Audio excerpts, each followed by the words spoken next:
Un altro Sturzo, Gaspare, magistrato romano, pronipote di Don Luigi, a distanza di quasi 100 anni ripropone lo storico appello ai liberi e ai forti, che segnò nel 19 la nascita in Italia del Partito Popolare, ma soprattutto diede il via all'impegno dei cattolici in politica, un impegno unitario che nel dopoguerra proseguì sotto le ali della Democrazia Cristiana prima della dissoluzione del partito. Oggi Gaspare Sturzo tenta di rimettere assieme i cattolici in politica attraverso il manifesto ai liberi e ai forti, movimento sbarcato ad Agrigento e che intende anche recitare un ruolo già alle prossime regionali, per le quali non si esclude la corsa alla presidenza dello stesso Gaspare Sturzo. Italiani Liberi e Forte mette al centro del discorso politico la persona e la buona politica.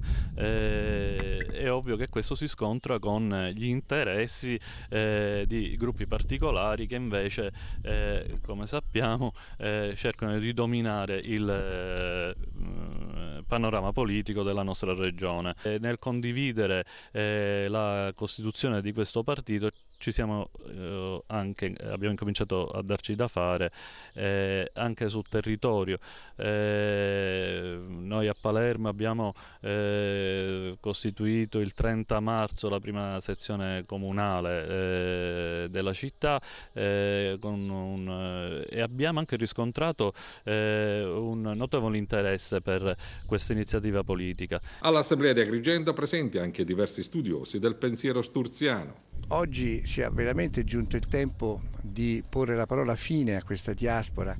La dottrina sociale della Chiesa non parla di cattolici liberali e di cattolici democratici, cioè non divide i cattolici in due sezioni. La dottrina sociale della Chiesa è per l'unità dei cattolici e dei non cattolici, perché il nostro partito è aperto a tutti. Libertà e forza si integrano per un semplice motivo: si può essere forti se liberi, si può essere liberi se forti effettivamente. Forti di che cosa? Delle nostre idee, libere di poterle professare senza ipoteche, senza finire in quei compromessi che purtroppo fino ad ora hanno legato le mani ai politici, fino a quella corruzione che oggi gravemente ha colpito l'Italia, a tal punto anche da immiserirla economicamente, buttarla sul lastrico. Sturzo ci ha insegnato che la politica o la si fa o la si subisce. E allora credo che oggi sia arrivato il momento nel quale i cattolici debbono porre un punto fermo alla diaspora e debbono cominciare a impegnarsi operosamente in politica per evitare di continuarla a subire.